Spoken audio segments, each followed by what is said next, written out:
গোমাতা যে জায়গায় দাঁড়িয়ে শান্তির নিঃশ্বাস নেয়, সে জায়গায় বাস্তুদোষ কেটে যায়। গোমাতার গলায় অবশ্যই ঘন্টা বাঁধা উচিত। গোমাতার গলায় ঘন্টা বাজলে গোমাতার আরতি করা হয়। যে ব্যক্তি গোমাতার সেবা পূজা করে, তার ওপর আসা সমস্ত বিপদ ও সমস্যা দূর হয়। গোমাতার পায়ের খুরে নাগ দেবীর বাস। তাই যেখানে গোমাতা বিচরণ করে সেখানে সাপ বা বিচ্ছু আসে না। গোমাতার গোবরে স্বয়ং লক্ষ্মীর বাস। গোমাতার এক চোখে সূর্য, আরেক চোখে চন্দ্রদেবের বাস। গোমাতার দুধে সম্পূর্ণ পুষ্টি পাওয়া যায়, যা রোগ প্রতিরোধ ক্ষমতা বাড়ায়। গোমাতার লেজে হনুমানজির বাস। কোনো মানুষের খারাপ নজর লাগলে গোমাতার লেজ দিয়ে ঝাড়লে নজর কেটে যায়।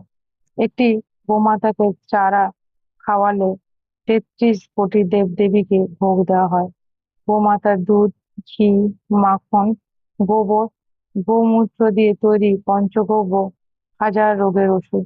এর সেবন করলে অসাধ্য রোগও দূর হয়ে যায়। যে ব্যক্তির হাতে ভাগ্যরেখা সুপ্ত অবস্থায় থাকে বা ঘুমিয়ে থাকে, সেই ব্যক্তির হাতের তালুতে গুড় নিয়ে গোমাতাকে চাখালে সেই ব্যক্তিরও ভাগ্যরেখা খুলে যায়।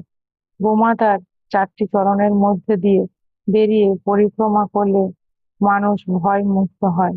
গোমাতার গর্ভে মহান বিদ্বান ধর্ম তখন গৌকর্ণ মহারাজে জন্মগ্রহণ করেছিলেন। গোমাতা যখন বাছুর প্রসব করে, সেই সময় প্রথম দুধ কোনো বন্ধ্যা নারীকে খাওয়ালে তার বন্ধ্যাত্ব দূর হয়। গোমাতা যদি কারোর দিকে একভাবে তাকিয়ে থাকে, তার উপরে গৌ কৃপা হয়। গোমাতার গোমূত্র সামান্য পরিমাণে পরিষ্কার কাপড়ে ছেঁকে রোজ পান করলে সকল রোগ দূর দূর হয়।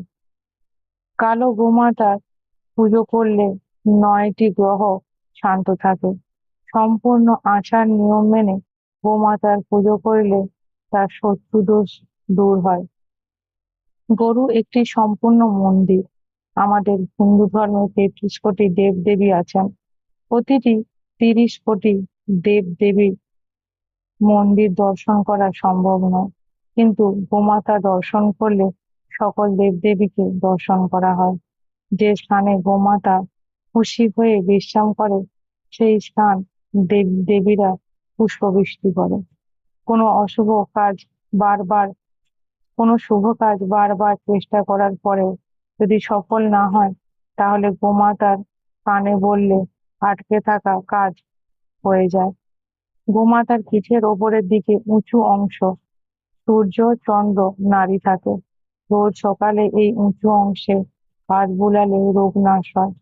গোমাতার সেবার জন্য দেব দেবতারা বিভিন্ন রূপে অবতার নিয়েছেন। গোমাতা সকল সুখের দেওয়াল। হে মা, তুমি অনন্ত, তোমার গুণ অনন্ত।